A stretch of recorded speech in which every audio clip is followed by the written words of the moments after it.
ഇന്നത്തെ ദൃശ്യമാധ്യമങ്ങൾ എന്ന് പറയുന്നത് ഭരണകൂടത്തിൻ്റെ കാലിനക്കികളും ഭരണകൂടത്തിൻ്റെ കോടാലിക്കൈകളും ഭരണകൂടത്തിൻ്റെ പൃഷ്ഠം താങ്ങികളുമായി ദൃശ്യമാധ്യമങ്ങൾ അധപ്പതിച്ചിരിക്കുന്നു എന്നുള്ളതാണ് പ്രധാനപ്പെട്ട ഒരു കാര്യം. പിണറായി വിജയൻ്റെ വീട്ടിൽ ഓണത്തിൻ്റെയൊക്കെ ദിവസം കയറിച്ചെല്ലാൻ അവകാശാധികാരമുള്ള ഏക ദൃശ്യമാധ്യമ പ്രവർത്തകൻ അവനാണെന്നാണ് നമുക്ക് മനസ്സിലാകുന്നത്. ആ മാധ്യമ പ്രവർത്തകൻ നമ്മളെല്ലാവരെയും പറ്റിച്ച് ഈ CPM വേണ്ടിയിട്ടുള്ള കൂട്ടിക്കൊടുപ്പ് മറ്റ് ചാനലുകളിൽ നിന്ന് നിരന്തരം ചെയ്തുകൊണ്ടിരിക്കുകയാണ്. അവനും വലിയ ഭയങ്കര ഈ പിന്നെ NDTVയിലെ പ്രണോയ് റോയ് ആണ് എന്നുള്ള നിലയിലാണ് ആ ചെറുക്കൻ്റെ സംസാരം. ആ ചെറുക്കൻ ആരാന്നറിയാവോ? ആ ചെറുക്കൻ്റെ ഭാര്യയെ CPM ആണ് കൊച്ചിൻ യൂണിവേഴ്സിറ്റിയിൽ PRO ആയിട്ട് നിയമിച്ചിരിക്കുന്നത്. നമസ്കാരം. ഈ ചർച്ചയിലൂടെ പൊതുസമൂഹത്തിന് മുന്നിൽ ഞങ്ങൾ അവതരിപ്പിക്കാൻ ഉദ്ദേശിക്കുന്നത് മലയാളത്തിലെ മാധ്യമങ്ങളുടെ ദൃശ്യമാധ്യമങ്ങളുടെ ഒരു ഈ കൂട്ടിക്കൊടുപ്പ് മാധ്യമ പ്രവർത്തനം എന്നൊക്കെ നമ്മൾ ഈ പലപ്പോഴും പറഞ്ഞു കേട്ടിട്ടുണ്ട്. അത്തരമൊരു നിലപാട്, അവരുടെ ഒരു നിലപാടില്ലായ്മ, ഇതിനെക്കുറിച്ചാണ് ഞങ്ങൾക്ക് ഇന്ന് പറയാനുള്ളത്. അതായത് താങ്കൾ ശ്രദ്ധിച്ച് കാണും, ഏതൊരു ചാനൽ തുറന്നു കഴിഞ്ഞാലും രാഹുൽ ഈശ്വറിനെ അറസ്റ്റ് ചെയ്തു, രാഹുൽ ഈശ്വറിനെ അങ്ങോട്ട് കൊണ്ടുപോയി, രാഹുൽ ഈശ്വർ നിരാഹാരത്തിലാണ്, അടുത്ത് രാഹുൽ മാങ്കൂട്ടത്തിൽ SIT രാഹുൽ മാങ്കൂട്ടത്തിനെ പിന്തുടരുന്നു, സുള്ളിയിൽ വെച്ചാണ് അവസാനം കണ്ടത്. ഇങ്ങനെയുള്ള യാതൊരു ലോജിക്കുമില്ലാത്ത കുറേ കാര്യങ്ങളാണ് ഇവർ പറയുന്നത്. ഇവിടെ ജനങ്ങളുടെ ശ്രദ്ധയിലേക്ക് എത്തിക്കാൻ ആവശ്യമായിട്ടുള്ള എത്രയോ കാര്യങ്ങൾ മൂടി വയ്ക്കപ്പെട്ടിട്ടാണ്. ഇപ്പോൾ ശബരിമലയിലെ സ്വർണ്ണക്കൊള്ള ഒരു വശത്തുണ്ട്, അതോടൊപ്പം തന്നെ ഈ സർക്കാരിൻ്റെ അഴിമതികൾ. യഥാർത്ഥത്തിൽ തദ്ദേശ തെരഞ്ഞെടുപ്പിന് ഇനിയിപ്പോൾ കഷ്ടിച്ചൊരു 5-6 ദിവസം മാത്രമേ ഉള്ളൂ. അപ്പോൾ ജനങ്ങളുടെ മനസ്സിലേക്ക് ഇതൊക്കെ ഓർമ്മപ്പെടുത്തേണ്ടതാണ് ഇവിടുത്തെ മാധ്യമങ്ങളുടെ ചുമതല എന്ന് ഞാൻ കരുതുന്നു. പക്ഷേ നിർഭാഗ്യവശാൽ അങ്ങനെയല്ല. ഇവർക്കൊന്നൊരു നാണം തോന്നുന്നില്ല ഈ ഗർഭക്കേസിൻ്റെ പിന്നാലെയൊക്കെ പോകാനായിട്ട്? അല്ല, ഞാൻ പറഞ്ഞത് ഗർഭക്കേസ് എന്ന് പറയുന്നതിന് പ്രാധാന്യക്കുറവുണ്ടെന്ന് ഞാൻ പറയുന്നില്ല. പക്ഷെ നമ്മൾ കാണേണ്ട ഒരു പ്രധാനപ്പെട്ട കാര്യം, എനിക്ക് തോന്നുന്നു 2000 മുതൽ അല്ലെങ്കിൽ 2000-ന് മുമ്പ് ഏഷ്യാനെറ്റ് വന്നു. 2000 മുതലാണ് പിന്നെ ചാനലുകൾ ഇങ്ങോട്ട് കേരളത്തിൽ ഡെവലപ്പ് ചെയ്യുന്നത്. ആദ്യം കുറച്ചാൾ ഏഷ്യാനെറ്റ് മാത്രമുള്ളായിരുന്നു. പിന്നെ നമ്മൾ നോക്കുമ്പോൾ 2000-ലാണ് എന്നാണ് എൻ്റെ ഓർമ്മ, കൈരളി ചാനൽ വന്നു. അതിനോട് അടുപ്പിച്ച് ജീവൻ TV അതൊക്കെ പറഞ്ഞ പോലെ അത്ര പ്രാധാന്യമുള്ളതല്ല. ആദ്യം ഏഷ്യാനെറ്റ് വന്നു, പിന്നെ കൈരളി വന്നു, പിന്നെ മനോരമ വന്നു. എൻ്റെ ഓർമ്മ ശരിയാണെങ്കിൽ 2010-ലോ മറ്റോ മാതൃഭൂമി ചാനൽ വന്നു. അങ്ങനെ ഡെവലപ്പ് ചെയ്ത് പിന്നെ റിപ്പോർട്ടർ ചാനൽ വന്നു. ആ റിപ്പോർട്ടർ ചാനലിൻ്റെ ഒരു പുതിയ ഒരു മരം വെട്ട് മുഖം പിന്നീട് വന്നു. 24 ന്യൂസ് വന്നു. അപ്പോൾ ഇതാണ് ഈ ദൃശ്യമാധ്യമങ്ങളുടെ കേരളത്തിലെ വരവ് സംബന്ധിച്ചിട്ടുള്ള ഒരു ചരിത്രം പരിശോധിച്ചാൽ നമുക്ക് കാണാം. നമ്മൾ ആ ചരിത്രം പരിശോധിച്ചാൽ നമ്മുടെ മുൻപിൽ തെളിഞ്ഞു വരുന്നത് ഈ ദൃശ്യമാധ്യമ രംഗത്തെ ഒരു ജീർണതയുടെ പടുകുഴിയുടെ ചിത്രമാണ്. നമ്മൾ ഏഷ്യാനെറ്റ് എടുത്ത് നോക്കൂ. ഏഷ്യാനെറ്റിൽ എത്രയോ പ്രഗത്ഭരായിട്ടുള്ള മാധ്യമപ്രവർത്തകർ ഏഷ്യാനെറ്റിൽ ഉണ്ടായിരുന്നു, ചാനലിലുണ്ടായിരുന്നു. ശിവകുമാറിനെ പോലുള്ളവർ തുടങ്ങി, പിന്നെ മറ്റേ മരിച്ചുപോയ ഗോപകുമാർ, അങ്ങനെ എത്ര പ്രഗത്ഭർ അതിനകത്തുണ്ടായിരുന്നു. അത് വന്നു. അതിനെ കൈരളി ചാനൽ നമുക്ക് വിട്ടേക്കാം. മനോരമ വന്നു, അവരും അന്തസ്സായിട്ടുള്ള മാധ്യമപ്രവർത്തനം നടത്തിക്കൊണ്ടിരുന്നു. മാതൃഭൂമി വന്നു, അവർക്കും അന്തസ്സായിട്ടുള്ള മാധ്യമപ്രവർത്തനം ഉണ്ടായിരുന്നു. അപ്പം ഏതാണ്ട് ഈ മരം വെട്ടുകാരൻ്റെ ചാനലും ഈ 24 ന്യൂസൊക്കെ വന്ന് ഈ ദൃശ്യമാധ്യമ രംഗത്തെ മലീമസപ്പെടുത്തുന്നതിന് മുമ്പ് വളരെ നിഷ്പക്ഷമായിട്ടുള്ള ഒരു ദൃശ്യമാധ്യമ രംഗം കേരളത്തിൽ നിലനിന്നിരുന്നു. ആ ദൃശ്യമാധ്യമ രംഗത്തിൻ്റെ ഒരു സുപ്രധാന സ്വഭാവം എന്ന് പറയുന്നത് അവർ അടിസ്ഥാനപരമായി ഭരണകൂട വിരുദ്ധരായിരിക്കും. അത് ഇടതുപക്ഷമായാലും വലതുപക്ഷമായാലും അവർ ഭരണത്തിനെതിരായിരിക്കും. പ്രതിപക്ഷത്തെപ്പോഴും മാധ്യമങ്ങളായിരിക്കും. അതാണ്. അതായത് പ്രതിപക്ഷം ശക്തമായാലും ദുർബലമായാലും പ്രതിപക്ഷമായിരിക്കും ദൃശ്യമാധ്യമങ്ങൾ. നമ്മുടെ അച്ചടി മാധ്യമങ്ങളൊക്കെ മാറ്റി നിർത്തും. അതെ. അപ്പോൾ ദുർബലമായ പ്രതിപക്ഷം ഉള്ളപ്പോഴും ദൃശ്യമാധ്യമങ്ങൾ നല്ല പ്രതിപക്ഷമായിട്ടിരുന്നിട്ടുണ്ട്. നല്ല പ്രതിപക്ഷം ഉള്ളപ്പോഴും ദൃശ്യമാധ്യമങ്ങൾ നല്ല പ്രതിപക്ഷമായിരുന്നിട്ട്. ഇപ്പോൾ ഉമ്മൻചാണ്ടിയൊക്കെ ആയിരുന്നപ്പോൾ ദുർബലമായ പ്രതിപക്ഷമായിരുന്നു. അന്നും ദൃശ്യമാധ്യമ രംഗം എന്ന് പറഞ്ഞ പ്രതിപക്ഷം ശക്തമായിരുന്നു. 2001-2006 കാലഘട്ടത്തിൽ ഏറ്റവും ശക്തമായ പ്രതിപക്ഷ പ്രവർത്തനം VS അച്യുതാനന്ദൻ്റെ നേതൃത്വത്തിൽ കണ്ടപ്പോൾ ആ VS അച്യുതാനന്ദൻ എന്ന് പറഞ്ഞ പ്രതിപക്ഷ നേതാവിന് ഏറ്റവും ശക്തമായ പിന്തുണ എല്ലാ അർത്ഥത്തിലും നൽകിയത് അന്നത്തെ പിന്നെ ദൃശ്യമാധ്യമങ്ങൾ. കാരണം അന്ന് യൂട്യൂബും ഇത് സാധനങ്ങളൊന്നും അന്ന് ഞാനത് വി എസിലൂടെ പ്രവർത്തിച്ച സമയമാണ്. അന്ന് വി എസ് അച്യുതാനന്ദൻ ഭരണകൂടത്തിനെതിരെ ഏത് ആക്രമണം ആയിട്ട് രംഗത്തിറങ്ങിയാലും വി എസ് അച്യുതാനന്ദൻ ആദ്യാവസാനം പിന്തുണ നൽകി കൊടുത്തുകൊണ്ടിരുന്ന ഒരു രംഗം ദൃശ്യമാധ്യമ രംഗം. അപ്പം ദൃശ്യമാധ്യമ രംഗത്തിൻ്റെ ഒരു 95 മുതലുള്ള 2005, 2015, 30 വർഷത്തെ അല്ലെങ്കിൽ ഒരു 25 വർഷത്തെ ചരിത്രം എടുത്ത് നോക്കിയാൽ ദൃശ്യമാധ്യമ രംഗത്തിൻ്റെ ഏറ്റവും കൃത്യമായിട്ടുള്ള അവരുടെ സ്വഭാവം, അവരുടെ മുഖമുദ്ര എന്ന് പറഞ്ഞാൽ അവർ ജനങ്ങൾക്കൊപ്പമായിരുന്നു, അവർ പ്രതിപക്ഷമായിരുന്നു. പ്രതിപക്ഷത്തിനൊപ്പം എന്ന് ഞാൻ പറയുന്നില്ല, പ്രതിപക്ഷമായിരുന്നു, ജനങ്ങൾക്കൊപ്പമായിരുന്നു. എന്നാൽ ഇന്നത്തെ ദൃശ്യമാധ്യമങ്ങൾ എവിടെയാണ്?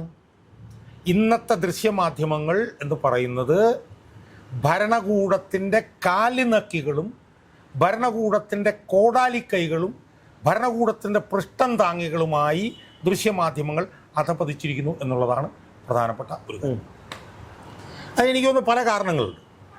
ഒന്ന്, ഈ മരം കൊള്ളക്കാരന് നേതൃത്വം നൽകുന്ന ഒരു ചാനൽ വന്നു.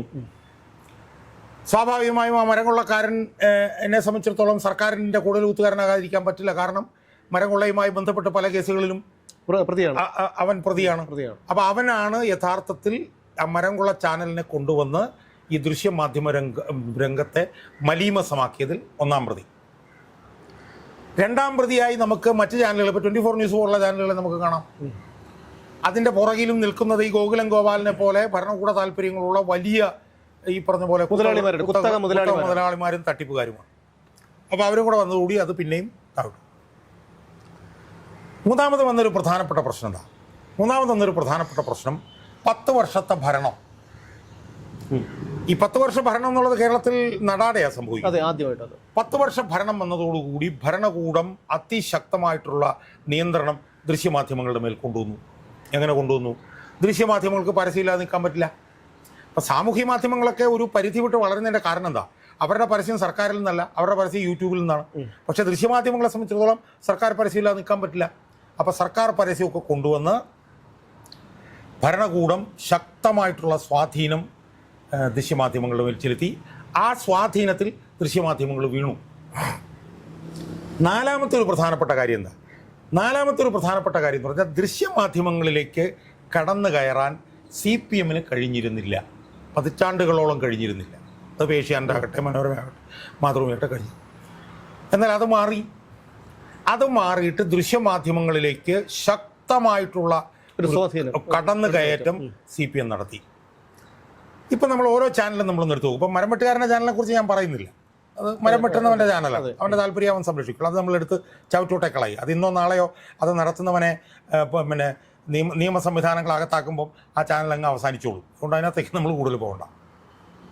നമ്മൾ 24 ന്യൂസ് എന്ന് പറഞ്ഞ ചാനൽ എടുത്ത് നോക്കി. 24 ന്യൂസ് ചാനലിൽ പാർട്ടി ഫ്രാക്ഷൻ ഉണ്ട്. എനിക്ക് കൃത്യമായി അറിയാം, ഞാനൊരു വിശദാംശങ്ങളിലേക്ക് പോകുന്നില്ല. ദീപക് ധർമ്മടം എന്നും പറഞ്ഞിട്ടൊരു 7ാം കൂലി മാധ്യമ പ്രവർത്തകനുണ്ട് 24 ന്യൂസ്. പിണറായി വിജയൻ്റെ അടുത്ത ആളാണല്ലോ. പിണറായി വിജയൻ്റെ വീട്ടിൽ ഓണത്തിൻ്റെയൊക്കെ ദിവസം കയറിച്ചെല്ലാൻ അവകാശാധികാരമുള്ള ഏക ദൃശ്യമാധ്യമ പ്രവർത്തകൻ അവനാണെന്നാണ് നമുക്ക് മനസ്സിലാകും. അവനാണ് 24 ന്യൂസിൽ CPM-ൻ്റെ മൂടുതാങ്ങി. CPM-ൻ്റെ താല്പര്യം എന്താണോ അത് നടപ്പിലാക്കുക എന്നുള്ളതാണ് 24 ന്യൂസിലിരിക്കുന്ന അവൻ്റെ ലക്ഷ്യം. എന്ന് മാത്രമല്ല അവിടെ പാർട്ടി ഫ്രാക്ഷൻ ഉണ്ട്. വളരെ കൃത്യമായിട്ട് എനിക്കറിയാം അവിടെ പാർട്ടി ഫ്രാക്ഷൻ ഉണ്ട്. അത് അപ്പോൾ 24 ന്യൂസ് അങ്ങനെ. പിന്നെ അടുത്ത കാലത്ത് തമിഴ്നാട്ടിൽ നിന്ന് വന്നിട്ടുള്ള ഒരു മുതലാളി ന്യൂസ് മലയാളം എന്ന് പറഞ്ഞൊരു ചാനൽ തുടങ്ങി. എനിക്ക് മനസ്സിലാവാത്തത് ആ മലയാളികൾ തമിഴ്നാട്ടിലെങ്ങാണ്ടാണ് ബോൺ ആൻഡ് ബ്രോട്ടപ്പ് എന്നൊക്കെ കേൾക്കുന്നത്. പക്ഷേ ആ മലയാളി ഇത്ര ഒരു മരപ്പൊട്ടനാണോ എന്നുള്ളതാണ് എൻ്റെ സംശയം. കാരണം എന്താണെന്നറിയോ, 2 കൊടിമൂത്ത CPM-കാരെ തലപ്പത്ത് പ്രതിഷ്ഠിച്ചിരിക്കുക. അപ്പോൾ എത്ര മരപ്പൊട്ടനാണ് അയാൾ എന്നാലോചിച്ച് നോക്കുക. അതിലൊരുത്തൻ്റെ പേരാണ് സനീഷ് ഇളയുടെ. അവനൊരു ക്യാപ്സ്യൂൾ അല്ല, ഞാൻ അവനിലേക്ക് വരാം. അവനൊരു തനി ക്യാപ്സ്യൂൾ കമ്മ്യൂണിസ്റ്റ്. അവൻ ന്യൂസ് 8-ൽ ഒരു പിന്നോക്കക്കാരി പെൺകുട്ടിയെ പീഡിപ്പിച്ച കേസിൽ അവൻ കുറേ നാൾ പ്രതിയായിരുന്നു. അവസാനം അവൻ എങ്ങനെയോ സ്വാധീനം ചെലുത്തിയൊക്കെ ആയിരിക്കാം അതിൽ നൂരിപ്പ്. അവനാണ് അതിലൊന്നാമൻ. രണ്ടാമത്തെ അവൻ്റെ പേരാണ് ഹർഷൻ പൂപ്പാറക്കാരൻ. അതിപ്പോഴാ പൂപ്പാറക്കാരൻ. അവൻ ആ മാധ്യമ പ്രവർത്തകൻ നമ്മളെല്ലാവരെയും പറ്റിച്ച് ഈ CPM-ന് വേണ്ടിയിട്ടുള്ള കൂട്ടിക്കൊടുപ്പ് മറ്റ് ചാനലുകളിൽ നിന്ന് നിരന്തരം അവൻ ചെയ്തുകൊണ്ടിരിക്കുകയാണ്. അവൻ എവിടെ വേറെ ചാനലല്ലോ, മാതൃഭൂമിയിൽ അവിടെയൊക്കെ ഉണ്ടായിരുന്നു. ഇവൻ്റെ ഇപ്പോഴത്തെ ഒറ്റ ലക്ഷ്യം എന്ന് പറഞ്ഞാൽ അടുത്ത തവണ ഉടുമ്പൻചോല മണ്ഡലത്തിൽ എം മണിക്ക് പകരം മത്സരിക്കാൻ കുപ്പായം തയ്ച്ച് നിൽക്കുന്നവനാണ് ഈ ഹർഷൻ പൂപ്പാറക്കാരൻ. അപ്പം ഞാൻ ചോദിക്കുന്നത് ഈ തമിഴ്നാട്ടിലെ ഈ മലയാളി മുതലാളി, അയാൾ ഈ ചാനൽ നമ്മുടെ ഈ ചർച്ച കാണുന്നുണ്ടെങ്കിൽ അയാൾക്ക് തലയ്ക്ക് വിളി ഉണ്ടാവണം എന്നുള്ളതുകൊണ്ടാണ് ഞാനീ പറയുന്നത്. ആ മുതലാളി ഇതുപോലുള്ള അസ്ഥി പിടിച്ച 2 CPM-കാർക്ക് ഈ ചാനൽ കൊണ്ട് നേപ്പിച്ചു കൊടുത്തു എന്ന് പറഞ്ഞാൽ അയാളുടെ തലയ്ക്കകത്ത് ആൾതാമസം ഇല്ലെന്നുള്ളതാണ് എൻ്റെ ചോദ്യം. പ്രശ്നം അയാളോട് എനിക്ക് പറയാനുള്ളത് ഇത്രയേ ഉള്ളൂ. ഇവരുടെ നേതൃത്വത്തിലാണ് ഈ ചാനൽ പോകുന്നതെങ്കിൽ ഈ ചാനൽ പൂട്ടി പോകുന്ന കാര്യം കാരണം വെച്ചാൽ CPM-നെ മുഴുവൻ ആളുകളും വെറുക്കുമ്പോൾ CPM-ന് വേണ്ടി കോടാലിക്കൈയായി പ്രവർത്തിക്കുന്ന 2 കൊടിമൂത്ത CPM-കാരെയാണ് അയാൾ വെച്ചിരിക്കുന്നത്. അതുകൊണ്ട് അയാളോട് എനിക്ക് പറയാനുള്ളത്, നിങ്ങൾക്ക് എന്തെങ്കിലും കോമൺ സെൻസ് നിങ്ങളുടെ തലയ്ക്കകത്തുണ്ടെങ്കിൽ, കാരണം എന്താ ഞാനത് പറയാൻ കാര്യം എന്താണ്, നിങ്ങൾ കോടികൾ മുടക്കിയിട്ടുള്ളത് നിങ്ങളാണ്. നാളെ ഇപ്പോൾ സംഭവിക്കാൻ പോകുന്നത് എന്താണ്, CPM തുടച്ചു മാറ്റപ്പെടും. CPM തുടച്ചു മാറ്റപ്പെടുമ്പോഴത്തേക്ക് അതിൻ്റെ ഭാഗമായിട്ട് നിങ്ങളുടെ ചാനലിൻ്റെ വ്യൂവർഷിപ്പ് മുഴുവൻ പോകുമ്പോൾ നിങ്ങളുടെ പൈസ പോവും. ഈ പൂപ്പാറക്കാരനും മറ്റേ പാറക്കാരനും അവന് ഇളയെടുത്തും മൂത്തെടുത്തും എന്നൊക്കെ പറഞ്ഞ് അവനൊക്കെ വേറെ എവിടെയെങ്കിലും ജോലിക്ക് പോകും. അവനൊക്കെ ചിലപ്പോൾ കൈരളിയിൽ ജോലി കൊടുത്തുന്നിരിക്കും. നിങ്ങളുടെ കോടികൾ നഷ്ടപ്പെടും. അതാണ് ന്യൂസ് മലയാളം. അപ്പോൾ നമ്മൾ ആദ്യം മരംവെട്ടുകാരൻ്റെ അത് പറഞ്ഞത് തള്ളിക്കളഞ്ഞു, ന്യൂസ് 24 ന്യൂസിനെ കുറിച്ചിട്ട് പറഞ്ഞു, ഇപ്പോൾ ന്യൂസ് മലയാളം. ഇനി മാതൃഭൂമി ചാനൽ എടുക്കൂ. മാതൃഭൂമി ചാനൽ എത്ര ശക്തമായി CPM വിരുദ്ധ നിലപാടെടുത്തിരുന്നൊരു ചാനലാണ്. ആ ചാനലിൽ ഇപ്പോൾ നേതൃത്വം കൊടുക്കുന്ന ആരാ? രാജീവ് ദേവരാജ് എന്ന് പറഞ്ഞിട്ട് ഒരു പയ്യനാണ്. ആ പയ്യൻ്റെ പശ്ചാത്തലം എന്ന് പറഞ്ഞാൽ എന്താ, ആദ്യം കുറച്ചാൾ കൈരളിയിലായിരുന്നു, പിന്നെ കുറച്ച് നാൾ മനോരമയിലുണ്ടായിരുന്നു, ഏഷ്യാനെറ്റ് ഉണ്ടായിരുന്നു, മനോരമയിലുണ്ടായിരുന്നു. മനോരമയിൽ നിന്ന് കുറച്ചാൾ ന്യൂസ് 18-ലേക്ക് പോയി. ന്യൂസ് 18 ചെന്നപ്പോഴത്തേക്കും ഈ പിന്നോക്കക്കാരി പെൺകുട്ടിയുടെ ശ്രീപഠന കേസിൽ അയാളും പെട്ടു.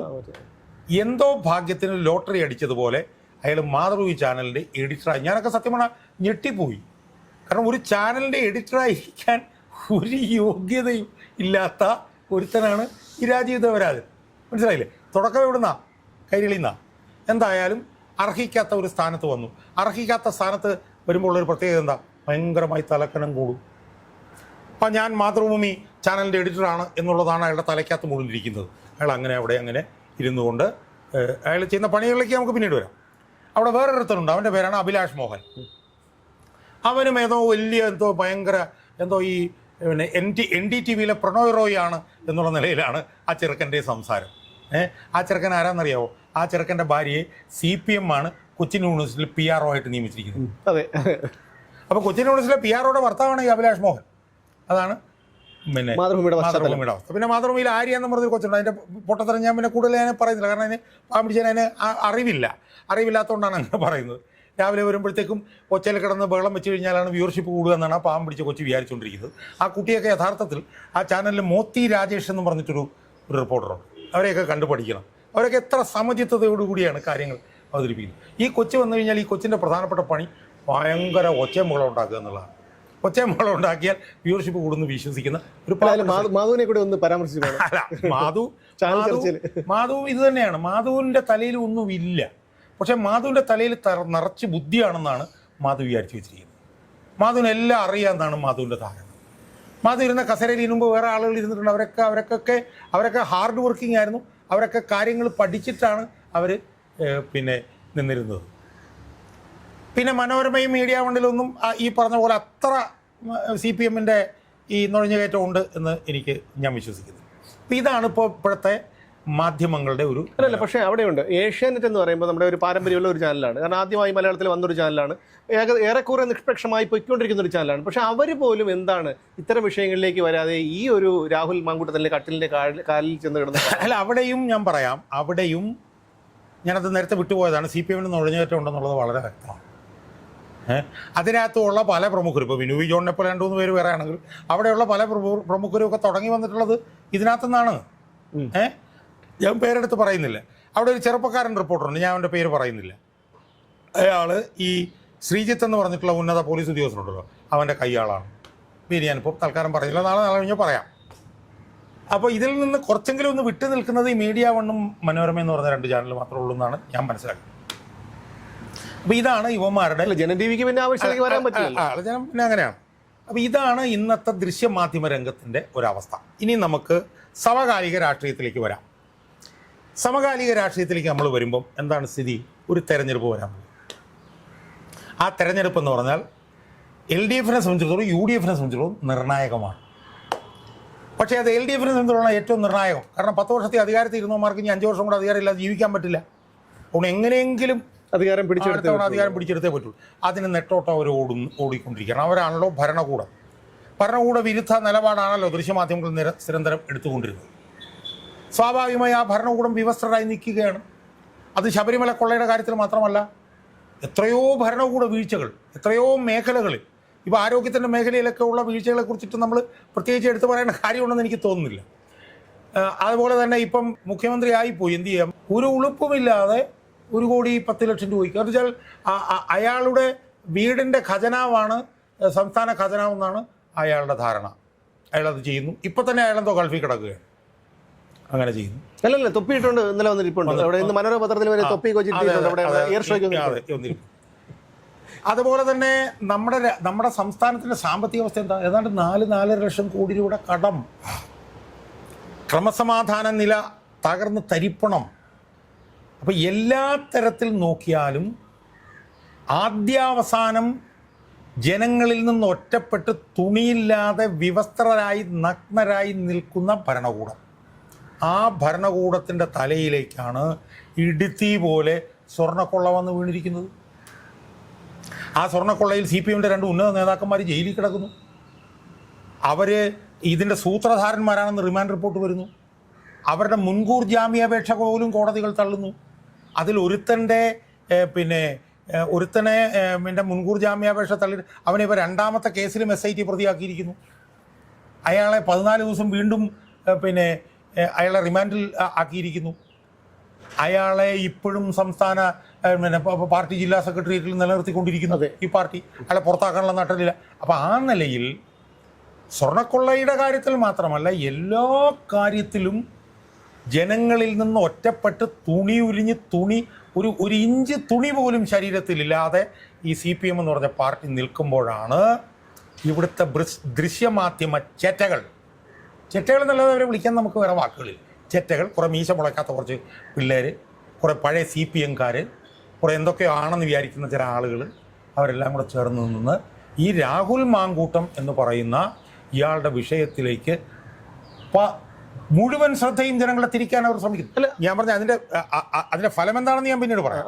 അല്ലല്ല, ഒന്നും പറഞ്ഞോട്ടെ. അതായത് 2016 പിണറായി വിജയൻ അധികാരത്തിൽ വന്നപ്പോൾ തന്നെ ജനങ്ങൾ പൊറുതിമുട്ടിയിരിക്കുകയാണ് കുറച്ച് മാസങ്ങൾക്ക് ശേഷം.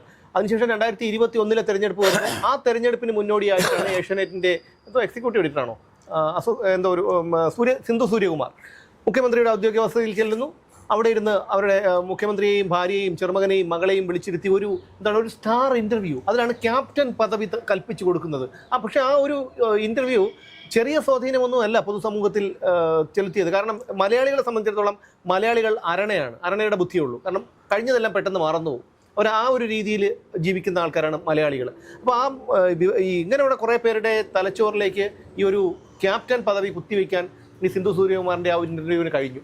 അല്ല, ഞാൻ പറഞ്ഞത് അത് ഞാൻ കണ്ടു. ഇപ്പോഴും അവർ ചെയ്തുകൊണ്ടിരിക്കുന്നത് അതാണ്. അല്ല, ഞാൻ പറഞ്ഞത് അതിനുശേഷവും നമ്മൾ നോക്കിയാൽ ഏഷ്യാനെറ്റ് ഒരു ഭരണവിരുദ്ധ നിലപാട് തന്നെയാണ് കൈക്കൊണ്ട് പോകുന്നിരുന്നത് എന്ന് ഞാൻ പറയും. പ്രത്യേകിച്ച് വിനു ജോണിൻ്റെയൊക്കെ നേതൃത്വം. ഇപ്പോൾ ഈ തെരഞ്ഞെടുപ്പ് പ്രഖ്യാപിച്ചതിന് ശേഷം CPM ഇത്രയും പ്രതിസന്ധിയിൽപ്പെട്ടപ്പോൾ ഏഷ്യാനെറ്റ് ഉൾപ്പെടെയുള്ള മാധ്യമങ്ങൾ പിണറായി വിജയൻ്റെ കോടാലി കൈയായി അധപ്പതിച്ചു എന്നുള്ളതിന് ഏറ്റവും വലിയ തെളിവല്ലേ ഇത്? ഞാൻ പറഞ്ഞത് ഇത് ഇപ്പോൾ രാഹുൽ മാങ്കൂട്ടത്തിൻ്റെ വിഷയം ഗൗരവമുള്ള വിഷയമല്ലെന്ന് എനിക്ക് അഭിപ്രായമില്ല. അത് ഗൗരവമുള്ള ഞാൻ ചോദിച്ചില്ല. അല്ല, ഈ സമൂഹത്തിലെ എല്ലാ മാധ്യമങ്ങളും 24 മണിക്കൂർ ചർച്ച ചെയ്യുന്നില്ല. അതാണ് ഞാൻ പറയും. ഇത് ഗൗരവമുള്ള വിഷയമല്ലെന്ന് എനിക്ക് അഭിപ്രായമില്ല. അത് ഗൗരവമുള്ള വിഷയം തന്നെ. പക്ഷേ തലയ്ക്കകത്ത് ഒരു ഗ്രാം ബുദ്ധിയെങ്കിലും ഉള്ളവർക്ക് മനസ്സിലാവില്ലേ ഇപ്പം ഇത് കൊണ്ടുവന്നത് സ്വർണ്ണക്കൊള്ള അട്ടിമറിക്കാനാണെന്ന്? അതിനിപ്പോൾ വിനു ജോണനോ അല്ലെങ്കിൽ രാജീവ് ദേവരാജോ അല്ലെങ്കിൽ വേറെ എന്തെങ്കിലും സനീഷ് ഇളയടത്തൊന്നും ആവേണ്ട കാര്യമില്ല. അവരുടെ തലയിലുള്ള ബുദ്ധിമുട്ടിയിരിക്കുന്നു. സാധാരണക്കാരൻ അറിയില്ലേ ഇതിപ്പോൾ കൊണ്ടുവന്നത് ഇതൊരു സ്വർണ്ണക്കൊള്ള മറച്ചു വെക്കാൻ വേണ്ടിയിട്ടാണെന്ന്? ആ സാമാന്യ ബുദ്ധി അവർക്കില്ലാതെ പോകുമ്പോഴാണ് അവർ CPMൻ്റെ കാശ് മേടിച്ചിട്ടാണോ ഇത് ചെയ്യുന്നത് എന്ന് നമുക്ക് തോന്നുന്നത്.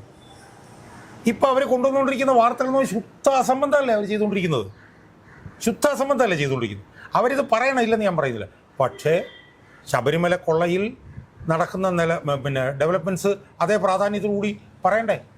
അപ്പോൾ പത്മകുമാറിനെ രണ്ടാമത്തെ കേസിൽ പെടുത്തി, ചെറിയ കാര്യമാണോ? പത്മകുമാറിൻ്റെ റിമാൻഡ് 14 ദിവസം കൂടെ നീട്ടി, ചെറിയ കാര്യമാണോ? വാസുവിൻ്റെ മുൻകൂർ ജാമ്യാപേക്ഷ തള്ളി, ചെറിയ കാര്യമാണോ?